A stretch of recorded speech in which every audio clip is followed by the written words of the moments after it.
Bad attitude makes everything worse and causes self-sabotage. There's so many times in life when we have a bad attitude, it just blows things out of proportion.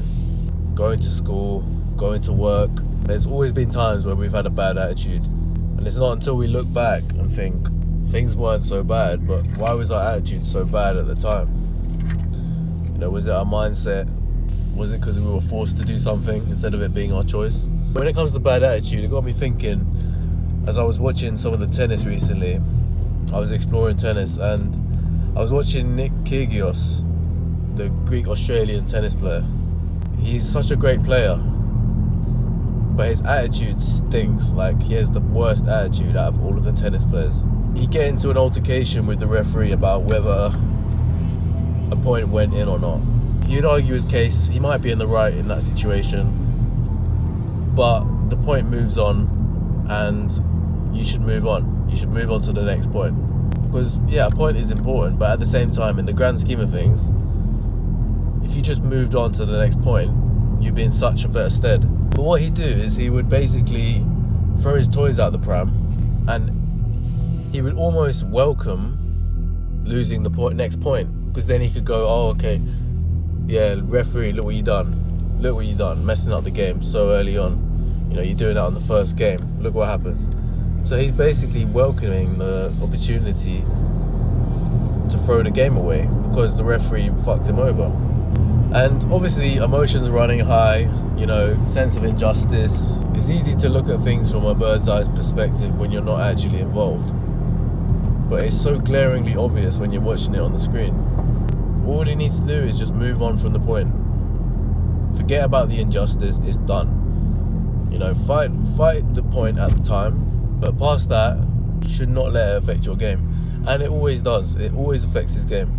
He might win a couple points through an ace, smashing the ball so hard, but majority of the time he just throws the points away and gets more and more frustrated.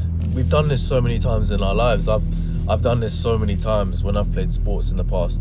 I used to play squash with my dad, and I might get a bit pissed off that I lost a point or frustrated with myself that I didn't reach the ball or something. And then what I would do is I would have this chip on my shoulder and be like, oh, okay, so I'm gonna go into the next point with a slight chip on my shoulder, and then I'm gonna get even more and more frustrated and then play the victim and then act like, why is this happening to me?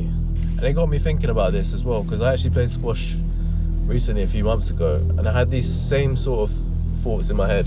If I didn't reach the ball, slightly getting a little bit frustrated. But what I did was I went, okay, well, why am I frustrated? Okay, I didn't get the ball back in time. It's like, well, I reached the ball, that's the main thing. So if I could just focus on simply, when I get to the ball, holding my racket in place and making sure I get a clean connection on it. Doesn't need to be hard, but just a clean connection.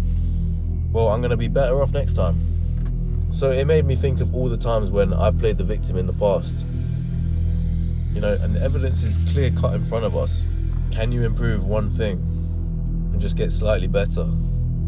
Because if you can see things clearly, even in a frustrated mood where you feel injustice, you're going to use it as experience, and then next time you're going to be better. You're not going to be working yourself into a pile of frustration.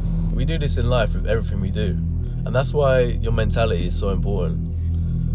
It's the ability to miss a chance, to mess up, do something wrong, and then move on and smile and just be better next time. It's like Mo Salah, like every time he misses a chance, you don't really see Mo Salah get frustrated that often. You see him most of the time laugh it off.